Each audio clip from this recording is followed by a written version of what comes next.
E pessoal, agora eu estou voltando com o terceiro vídeo dessa série falando sobre a síndrome de Guillain-Barré. A gente já está na fase de eu contar o que aconteceu comigo durante esse período que eu descobri, porque eu preciso contar os detalhes, assim vai colaborar com vocês em relação a, de repente, reconhecer num parente, num amigo, num vizinho, o que ele está passando com as coisas que eu passei. Beleza? As redes sociais minhas vão passar por aqui. E se você quiser um contato direto, Instagram vai passar aqui em algum momento. É só vocês me procurarem por lá, tem o direct, é só me chamar. Eu respondo sempre todas as pessoas que falam comigo. É o que eu já falei no outro vídeo, vou falar agora também. Ainda que esse vídeo tenha 50 mil mensagens, 50 mil perguntas aqui no vídeo, nos comentários do vídeo, eu vou responder um a um. Eu faço questão de fazer isso em todos os comentários. Ainda nos malcriados, eu respondo ao nível que ele me perguntou. Então, é aquilo, se for simpático, show de bola, vou ser muito simpático. Se for canalha e falar merda, vai escutar merda. Beleza? Vamos começar o terceiro vídeo. Eu parei a partir do momento que a médica tinha falado sobre a síndrome de Guillain-Barré e os médicos começaram a desdenhar dela e colocar em xeque a reputação dela. Hoje essa médica cardiologista é uma deputada estadual, não vou tocar no nome dela aqui por preservação dela mesmo. Toda essa chacota foi feita em off, não foi feita na frente dela, foi feita na minha frente e na frente da minha esposa, mas na frente dela ninguém fez isso. Então o que aconteceu? Passou aquele dia inteiro, durante aquela madrugada, né, do dia que ela falou para mim sobre a síndrome, eu já estava com a doença praticamente aqui na altura do peito, né, do mamilo aqui. Os braços já não funcionavam, né? E eu dormi, eu conseguia ir ao banheiro. Mesmo naquela situação, eu ia meio que boneco do posto, né? Eu ia me equilibrando aqui, me equilibrando ali, porque já não tinha mais tato nenhum nos pés, mas a perna fraquejava pra caramba, mas eu conseguia ir até o banheiro para urinar ou fazer outra coisa. O número 2 era muito difícil, porque tudo estava dormente. Total foram 9, dentro da internação foram 9 dias sem evacuar, mais o tempo que eu fiquei em casa sem evacuar, total foram 14 dias sem conseguir evacuar. Imagina o que é isso? Não imagina não, né? É horrível. Horrível. Então naquela madrugada eu dormi, eu tinha acabado de ir ao banheiro, dormi, quando eu acordei deu vontade de ir no banheiro de novo. Quando eu consegui ficar sentado, porque já era uma dificuldade muito grande, eu pedi ajuda para um filho de um paciente que estava ali, e eu falei, pô, me ajuda aqui a ficar sentado, cara? Ele me ajudou, e quando eu fui levantar, caí no chão, me esborrachei, e ali no chão eu fiquei 40 minutos. 40 minutos. Ninguém, olha, quase todos os acompanhantes gritaram, pedindo ajuda para as enfermeiras. Ninguém apareceu. Eu fiquei ali deitado naquele chão de hospital. Ninguém conseguia me levantar, porque naquela fase eu estava com 112 quilos. Então, as pessoas que estavam ali não conseguiam me levantar. Foram 40 minutos deitados no chão para colaborar com tudo. Quando conseguiram, os próprios parentes das pessoas que estavam ali naquela situação, ali naquela enfermaria comigo. Quando eles conseguiram me apoiar na maca e me empurrar para cima da maca, da cama, né? A cama estava quebrada. A cama estava quebrada, a rodinha estava numa situação desesperadora, aquela cama, e quase que eu caí para o outro lado. Para cima do rapaz, estava com a perna quebrada. Foi um desespero muito grande. E naquela madrugada ninguém apareceu para nem saber o que tinha acontecido ali. Entendeu? Então, para você ver o nível de atenção que eles dão aos pacientes. Até então, como ninguém sabia o que eu tinha, na verdade, só foi tratada a pressão arterial. Então, eles só controlaram pressão arterial. Eu tenho todos os bans que tiveram no meu nome e eu tenho toda a documentação da minha internação. Eles só trataram a pressão, nem o AVC eles trataram, porque eu não tomei Clexane, eu não tomei Heparina, eu não tomei nenhum anticoagulante. Então, só para vocês terem uma noção do que eu passei. E aí a gente tem um salto, né? Porque aí várias coisas aconteceram, os dias passaram. A minha esposa se estressava cada dia mais naquele hospital. E aí veio o início da falência respiratória. Como sempre, tudo que tem que acontecer de pior acontece durante a madrugada dentro do hospital. Quando deu 2 horas da manhã, eu comecei a sentir uma falta de ar muito acentuada. Naquela situação ali, eu já não ficava mais em pé, não ficava sentado, eu já não fazia mais nada. A única coisa que funcionava era a boca e o olho já ficando meio arregalado. Eu não tinha condições mais quase de chamar alto, porque a falta de ar estava muito grande. Quando foi 3 horas da manhã, uma enfermeira loura passou lá no quarto, fez o medicamento. Eu chamei ela 2 vezes e pela forma que eu estava, ela não conseguiu me ouvir. Na terceira vez, ela estava já na porta quando eu consegui falar com ela e ela olhou para mim. Pois não, eu falei que assim, eu tô com muita falta de ar, por favor, me ajuda. Eu tô com muita falta de ar, eu acho que desde 2 horas da manhã. A senhora tem como me ajudar? Ela falou, não, no teu quadro é uma coisa normal. Virou as costas, bateu a porta e saiu. A falta de ar só piorou cada vez mais. E eu fui tentando suportar aquilo até de manhã, porque a minha esposa normalmente chegava às 7 horas da manhã para me dar banho. Eu achei que conseguiria suportar até 7 horas da manhã. Bem, não consegui. 15 para as 6 da manhã eu pedi para o rapaz que estava do meu lado passar um rádio para ela, né? E eu falei para ela, olha, se você não correr agora, eu tenho certeza que você, quando chegar aqui às 7 horas, eu não vou estar mais vivo. Bem, isso era 15 para as 6 da manhã. Ela, às 6 horas da manhã, cravados, entrou no hospital, porque eu ouvi o escândalo que ela fez lá na portaria. Na portaria não queriam liberar a entrada dela, e ela peitou e entrou. Quando chegou lá,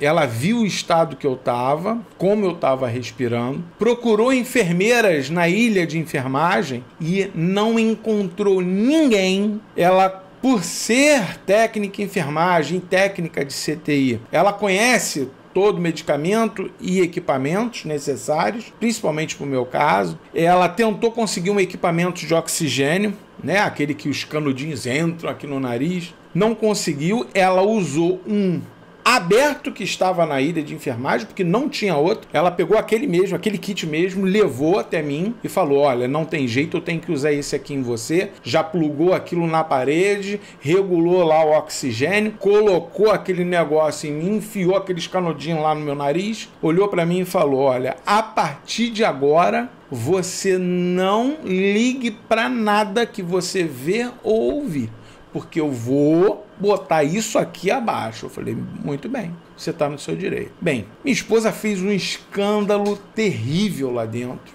Olha, às 7 horas da manhã, eu tinha todos os médicos e todas as especialidades possíveis e impossíveis em cima de mim. Isso, 7 horas da manhã. Eu tinha enfermeiros e eu tinha médicos de várias especialidades olhando o meu caso. Depois desse escândalo que ela fez lá dentro. Apareceu um monte de médicos. E aí acharam melhor o quê? Me transferir para o CTI para que lá eu pudesse ser melhor atendido. Me desculpe, mas simplesmente queriam me calar e calar a minha esposa. Essa é a verdade. Lá eles iam conseguir frear que ela tivesse acesso a mim e que eu tivesse como comunicar a ela o que eu estava passando. Essa foi a verdade, entendeu? Eu tive um problema muito grande em relação ao médico que cuidou de mim lá dentro. Depois eu conheci um anjo também lá dentro, doutor fabuloso, maravilhoso, estratosférico, entre aspas, pica da galáxia, porque ele é o cara. E eu tive um problema muito sério com um médico que inicialmente cuidou de mim dentro do CTI. ele o tempo todo ameaçava me entubar para me calar, que era melhor, conversava com um, conversava com outro, melhor, que assim ele fica calado, a mulher dele não vai ter poder para fazer nada, porque não vai ter acesso a ele, e aquela coisa toda. Mal sabia ele que se ela quisesse entrar, ela ia meter o pé naquela porta, botar ela abaixo e ter acesso a mim. Mal sabe ele. Ele hoje até sabe disso, porque eu já encontrei com ele depois, falei algumas verdades, falei algumas coisinhas interessantes para ele. Então ele hoje atravessa a rua quando encontra minha esposa ou quando me encontra. Então, a retirada do líquor, ele ia fazer a retirada do líquor e ele simplesmente, para tirar um vidrinho de líquor, ele me furou 27 vezes. Você sabe o que é pegar aquela agulha do tamanho de um planeta e enfiar 27 vezes entre as tuas vértebras? Bem, eu passei por isso e eu sei aonde tem cada uma das entradas das agulhas. Só para vocês terem uma noção da seriedade e da celeridade deles aqui no hospital, o exame do líquor chegou 10 dias depois de eu estar em casa de alta. Então é só para vocês terem uma noção do que eu passei. O líquor, o total foi a contagem de proteína deu 255,1. Foi uma contagem muito alta para a nossa região aqui. Eu acho que ninguém nunca teve uma contagem de proteínas tão alta. Para mim, o CTI foi uma coisa muito complicada, porque além de eu ser ameaçado a ser entubado, eu estava lúcido e orientado. Quem sabe o que são essas palavras vai entender melhor. Eu estava o tempo todo lúcido e orientado. O doutor, que eu digo que é um anjo, ele, quando viu a situação que estava comigo, ele comprou o meu barulho, ele passou a me atender, ele tirou o outro médico da jogada e só ele me atendia. E aí ele veio me explicar, a falência respiratória estava muito acentuada. O outro médico, a minha esposa tinha voltado da farmácia com um pedido de imunoglobulina. Ele rasgou a requisição da imunoglobulina que a minha esposa iria com o meu irmão no Rio de Janeiro buscar, no Hemorrio, a imunoglobulina. Ele rasgou essa requisição na cara da minha esposa e disse que eu não ia tomar isso, que era um tratamento muito caro. Era muito caro para mim. Ele falou, é muito caro para o seu marido esse tratamento. Mal sabe ele que a praxe no atendimento de uma pessoa com a possibilidade de ser síndrome de Guillain-Barré, ele tem que tomar imunoglobulina de qualquer jeito, entendeu? Só que é caro, é muito caro o tratamento. Realmente é caro, mas caro para quem recolhe impostos desse país desde que nasceu. Então, foi o que eu falei na cara dele, podia custar 10 milhões de reais. Ele tinha a obrigação de me dar esse remédio, porque tudo que eu paguei de imposto até aquele momento estava pago. Ele tinha que me dar, não era ele que tinha que dizer se eu ia ou não tomar a imunoglobulina. Eu vi que minha situação estava ficando muito ruim, ele disse que ia me entubar. Isso foi antes do outro doutor comprar o meu barulho. E ele falou para mim, garotão, bateu assim no meu peito, garotão, daqui a 2 horas eu vou te entubar, que eu quero ver você ficar com marra quando você for entubado. A partir dali, quando ele saiu de perto de mim, eu não podia mexer nada, eu estava nas mãos deles. A única coisa que eu podia era fazer uma oração. Eu fiz uma oração muito fervorosa mesmo. Eu acho que eu nunca fiz uma oração tão sincera na minha vida. Depois dessa oração eu senti uma coisa estranha. Eu vi nitidamente o filme da vida, que foi... Eu tive uma memória visual de coisas da minha vida desde os 3 anos de idade até aquele momento ali do leito. E ali eu tive uma noção realmente de vida, uma noção de tudo que eu passei, coisas boas, coisas ruins, situações que eu achava que estava certo e na verdade estava errado, situações que eu estava certo e me colocaram como errado. Eu tive a capacidade de fazer uma autoavaliação da minha vida até aquele momento ali. Não sei te explicar como isso aconteceu, mas foi como se a minha visão saísse e uma tela de TV ficasse na minha frente e eu assistisse todas aquelas imagens passando na frente. Foi uma imagem flutuando. Foi exatamente isso que eu vi. Automaticamente, você começa os porquês, né? Por que eu estava passando por isso? E aí milhares de pensamentos vêm na tua cabeça. O engraçado é que muitas vezes esses pensamentos, normalmente quando você pensa, o seu pensamento é a sua voz, mas em alguns momentos entre os teus pensamentos, outras vozes falavam, porque era o que eu estava escutando, uma outra voz entrava naquele meio de caminho e explicava determinadas coisas. Depois você entra na fase do porquê eu, e aí você fica naquela loucura de entender por que você está passando por aquilo, será que foi um castigo, não é? Quais são os motivos de você estar naquela situação ali e de você não ver mais uma possibilidade de sair dela, e aí você entra na fase de resignação. Você simplesmente chega num determinado momento em que você se resigna. Todas essas respostas são dadas a você.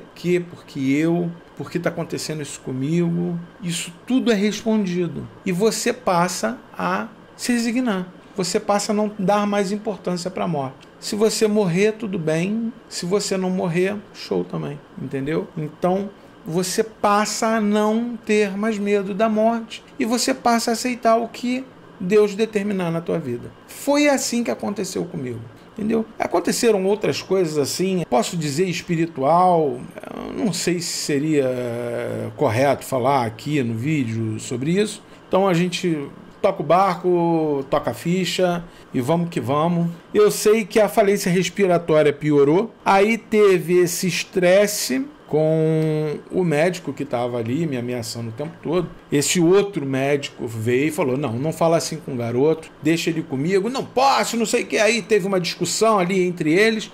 Eu sei que o outro médico ganhou e ele veio comigo e falou assim, Chene, a partir de agora quem vai cuidar de você sou eu, tá? Eu falei, por favor, me ajuda, eu não quero morrer. Ele, então, você não querer uma coisa, mas a decisão de Deus é outra. Eu falei assim, eu entendo. Mas o senhor tenta me ajudar? Ele falou, eu vou tentar te ajudar. Você está vendo que o teu quadro está piorando? Eu falei, sim. Ele, olha, a gente tem dois caminhos. Você fica do jeito que está até parar, ou você entuba e a gente se vê daqui a alguns meses, quando a gente mais ou menos estipular que a doença já saiu de você. E aí a gente começa a fazer todo o procedimento de tirar a sedação, te acordar, fazer o desmame da traqueostomia. Você vai precisar ser traqueostomizado e todo um processo de fisioterapia vai começar com você. Você entende o que eu estou falando? Eu falei, entendo. Porque você entende? Eu respondi que eu mais ou menos já conhecia esses procedimentos, até porque eu tinha uma vivência de INCA, né? Do Hospital do Câncer, lá na Cruz Vermelha. Meu pai era transplantado de medula. Eu vi muita gente passar por muita situação, sair de muita situação, então eu conhecia isso. Fora isso, a minha esposa, técnica de CTI, eu sempre ouvia aquelas histórias, então eu sabia realmente o que seria aquele procedimento. E ele falou para mim, olha, eu vou te explicar os prós e o contra entubar. Ele me explicou tudo e no final ele me perguntou, e aí, o que você vai bancar? Vamos entubar ou não? Eu falei, não. Ele, olha, cara, pra gente vai ser muito tranquilo, mas se você fizer uma parada cardiorrespiratória, pra gente vai ser rápido te tirar daquele quadro, mas pra você vai ser uma eternidade. Você não tem noção do que é a dor do pulmão colar. Então, eu acho interessante você pegar outra opção. Eu falei, não, eu não quero. Não quer ser entubado? Não. Então você não vai ser entubado. Ele aceitou esse meu pedido, eu não entubei, e aí é aquele sentido espiritual, coisas aconteceram comigo, e eu comentei com ele, né, porque eu estava sentindo coisas estranhas, e ele falou comigo, você tem fé, Tiene? Eu falei, tem muita fé. Ele, então, se eu disser que você está sendo curado, você acredita? Acredito. Então, se agarra nisso, porque você está sendo curado. Eu senti coisas que eu não sabia explicar, eu nunca tinha sentido, e ele interpretou isso como a cura. Não sei, mas eu acho que a religião dele, ele é kardecista, então ele me deu uma explicação breve. Aquilo me confortou, sabe? Dias depois, eu recebi alta do CTI e fui para a enfermaria. Na enfermaria eu fiquei 24 horas e fui mandado para casa, sem evacuar, sem respirar direito, paralisado do pescoço para baixo, sem me alimentar, sem conseguir beber água, mas eu fui para casa. E aí eu vou deixar o quarto vídeo para falar como foi a minha chegada em casa, como foi a minha recuperação dentro de casa. A minha família teve 100% de culpa pela minha recuperação, pelo levante que eu tive. Tá bom, pessoal? Isso é para vocês terem uma noção do que eu passei dentro do hospital com a síndrome de Guillain-Barré. Tem coisas aqui que eu passei que eu não posso falar, Talvez eu conte num livro, ou talvez eu nunca fale. A minha esposa acha que eu deveria processar o hospital e processar o médico que causou alguns problemas a mim. Mas eu decidi não fazer isso. Decidi deixar na mão de Deus. Nada aqui passa despercebido a Ele. Vamos para o quarto vídeo, que eu acho que eu já elimino. No quarto vídeo eu acho que já acabo com tudo. E vocês vão ter uma noção do que foi estar em casa, tá bom? Forte abraço para todos. Não esquece, se inscreve no canal, compartilha o vídeo com os amigos e deixa o gostei aí. Forte abraço. Tchau.